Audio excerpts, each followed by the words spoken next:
So I've been watching UFC for the past couple months, and I'm addicted. Two men getting sweaty while being embraced in each other's arms for minutes on end is the second gayest sport I've watched, right behind football. However, once you realize that it's nothing like boxing, which I actually hate to watch, you start wanting people to get hit in the face, regardless of how it affects their life after. So when I found out there was a documentary about kids cage fighting, I'm like, let me clear my busy schedule, because if there's one thing I like more than UFC, it's kids getting hurt. Now while this documentary isn't straight up Ultimate Fighter for kids, it does show us a side of children's sports that we don't normally see. It's called Kids in a Cage, and it follows two kids, Jaden and Cash, as they each try and win a youth MMA championship. And right away, just so you don't think I'm playing favorites, Jaden isn't going to get made fun of as much as Cash, and there's one big reason who you'll see almost immediately. Some facts they want us to know before we start anything is that there are currently over 3 million kids under the age of 13 cage fighting, and about 40 of them are based in California.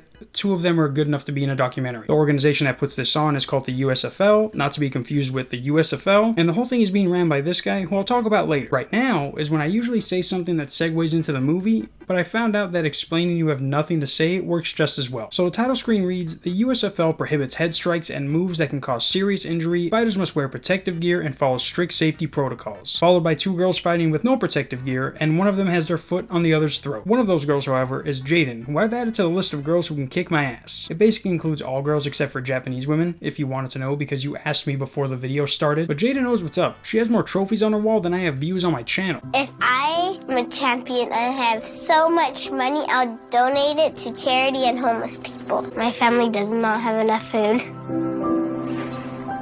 We live check to check. And yeah, she has a sad story. You don't think her dad's an alcoholic? Go to here and then come back with an apology. You're not What? But she tries not to let that affect her, as shown by her dominating her opponents. Now brace yourself, because this next kid is so unlikable solely because his dad is the world's biggest douchebag. If you ever wonder what those guys who drive lifted trucks with custom monster decals like they were sponsored does with their kids, wonder no more. Hey, wait a minute. Don't we get a picture in there like everyone else with them? I'm the doctor. Talk to somebody else about pictures. Okay, watch your attitude, bro. Hey bro, we're gonna take a pic with the kid who lost with my kid. I don't know, I'm just a doctor. Hey, shut the fuck up. Was I talking to you? Can you believe this black doctor? No matter whatever happened, I need you to start walking that way. Or that way. Either way, just start walking.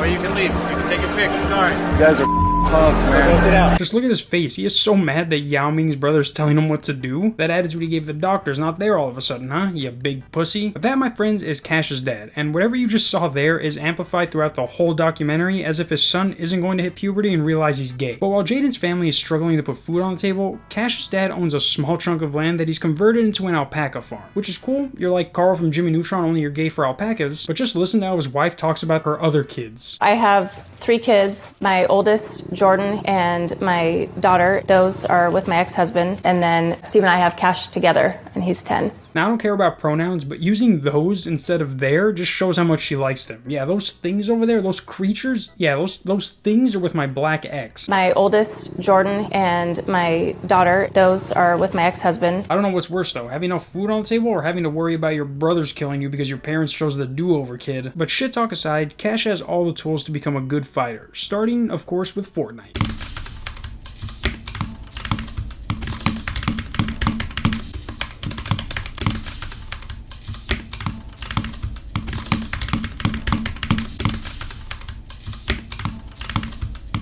Taking a break from the kids, we move over to Dr. Ethan Bregman, and don't let his voice fool you, because he will kill you. As a referee, my job is to make sure that, number 1, the kids are safe. You know what? Run it how you want in Riverside. In here, it's a rules meeting for everybody. I'm gonna kill that man. We also get introduced to the founder of the USFL, not to be confused with the founder of the USFL, and basically he's one of those guys who hates fun. If you don't like to fight your way out of a situation, you're a pussy to him. If you don't like to solve your situations with violence, you might as well just I'm gonna take the safety off. As the president of the USFL, my end goal is to change the culture of America. A lot of the kids are just kind of mush. You have kids that need safe places and participation medals. Regardless of how you feel about it, if you're one of those people who gets mad at participation trophies, then don't fucking participate. Enough about this middle-aged loser though. Let's get back to the stars of the show. When I grow up, I want to become a law enforcement officer. In law enforcement, you have to have certain skills, like MMA, Jiu-jitsu. I don't think I've ever seen a cop make any move that resembles anything from jiu-jitsu. What's the move where they put your, what's it called when they put your, their knee on your neck and you die? I like this girl's confidence though, but she also says she wants to be able to arrest people without using a gun, and unless that means she's becoming bulletproof, you can kiss that fantasy goodbye. The only ones who were able to do that were the ones who were beating up Rodney King. But she's delusional. Cash, on the other hand, has neighbors who do their fucking yard work. Oh, they just stopped. That was a joke. That was a joke. But Cash, on the other hand, has parents who are delusional, which is way worse. I believe if you're too soft on your kids, they won't have the heart to get through the hard situations in life. He had a fight, and there was only 2 kids in his division, and he lost that fight. I told him, you take that second place medal, and you say, I respectfully decline this medal. I'm like, no, there's a winner and a loser out of this fight. We're not taking second place. We're not going to go hang that on our wall and look at it for the rest of our life and say, this is the fight that I lost. I doubt in 20 years when this kid has an office job, he's gonna come home and just like sit in front of his like wall and just crack open a beer and be like, I told him, you take that second place medal. So now we're back with Jaden at this MMA class, and I get that they're trying to prepare their kids, but just listen to what this instructor is telling literal children to do. So let's say somebody comes up to me and they smack me across the face. Wah! You lose it. You feel like you want to cry, just bury that sucker deep down inside and just don't show that weakness. Now, I've seen enough school shootings on the news to know that you never want to tell a kid to just bury that sucker deep down, because eventually they're not going to have any more stuff to bury deep down and start looking for the cheapest alternative to an M16. It's now 12 months until Nationals, and Cash is already hard at work training, and I don't know if this is a requirement, but 99% of trainers look like they've been training themselves to eat the entire McDonald's menu. I bet your next opponent's not doing this. Let's go. You can do it. His next opponent is probably playing Xbox because he knows being a streamer pays out 100 times more. I have moments where I feel like I might be over-parenting Cash. Like, hey, we're going too far. These are just little kids. No, yeah, your kid hyperventilating because fucking Don Vito made him carry a piece of wood isn't going too hard. Matter of fact, they should have been going hard on you. You got bigger tits than your wife's fake ones. You got the stomach of Homer Simpson, but the tits of Dolly Parton. The director then starts asking Cash some questions, and after saying he knows he's spoiled, his dad hits him with a brick of reality. There's other kids out there that are sitting around playing video games all day or on the couch eating cookies, and you're in the gym. You're sacrifice what some people might consider being a kid.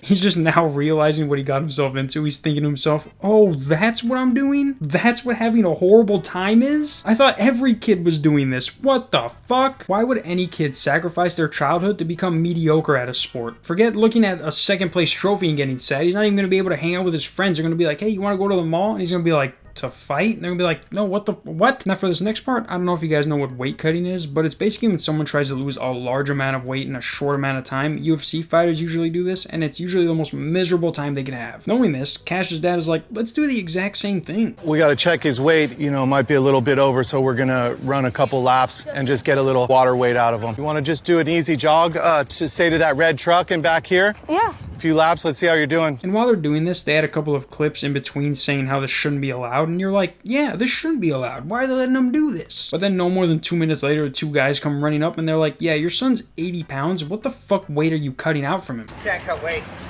You gotta move up weight class. Okay.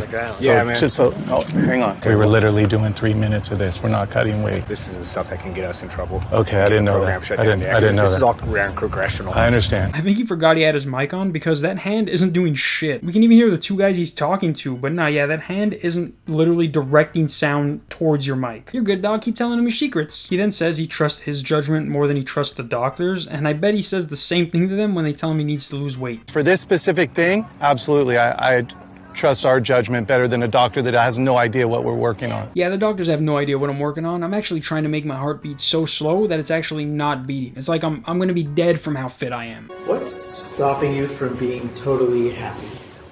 My dad and his drinking problems. for sure. He's the reason I hate alcohol. Now go back and say, fuck your apology. So now it's time for some action, and Cash is ready to win, which he does by submission. And after, for some reason, they just randomly start talking about how people focus on the injuries that do happen versus the ones that don't. And it's like, cool, show me a kid breaking his arm. Show me a kid getting a chokehold. Show me a kid just getting knocked the fuck out. But then it's revealed to us that the founder of the USFL, not to be confused with the founder of the USFL, lives out of his van because, in his own words, Divorce is rough. he also says he's been running the whole thing for 20 years and eventually wants to step down, but wants to make sure everything runs smoothly before he does. And it's like, if you haven't figured that out already in 20 years, you're gonna die in that van. Fast forward past all the boring stuff, and we're back to the fighting, and Cash is about to fight again, but not before his dad tells some random kid to threaten his son's opponent. Don't look at that guy behind you. He's way smaller than you. Don't pay attention to any of that type of stuff, all right? Hey, Adam, make sure that little guy that Cash is fighting is like walking back and forth, getting all crazy back there. Make sure you guys all got his back, right? Get in there. Punch a hole in that little chest. And because his dad is a loser, Cash gets all the karma and loses. But not just that, he comes in second place, so you know his dad is pissed. That second place trophy is going straight in the trash when they get home, and he knows it. He's like, Dad, please, let me have it. I don't even got a first place trophy. Now for Jaden, I know I haven't shown her fight a lot, but that's because her side is more dealing with her family, but she even says she's been losing fights because she hasn't been focused, but apparently she's won enough to get into finals. And unlike Cash, she actually wins and gets to represent the USA in the World Youth MMA Championship all the way in Abu Dhabi. And long story short, she loses to some girl from Ukraine because I wouldn't even want to fight a girl from Ukraine. But she comes back home to America and the cycle continues. Only her dad stopped drinking and definitely didn't just say that for the documentary. I will say it does feel like Cash is only doing this because he's too afraid to tell his dad he doesn't want to, so he's like, fuck it, I'm gonna just fight from now on. While Jaden seems like she actually wants to, but it's her family problems that are affecting it. Whatever it is, Cash's dad needs to relax because he is literally the reason his son doesn't win a championship. He literally has to worry about his dad fighting with doctors or just another kid while he's about to fight someone. Get your son into football so he can actually get hit instead of just wrestling with a kid until one of them cries and loses. Again, the movie is called Kids in a Cage, and I'll see you guys next week.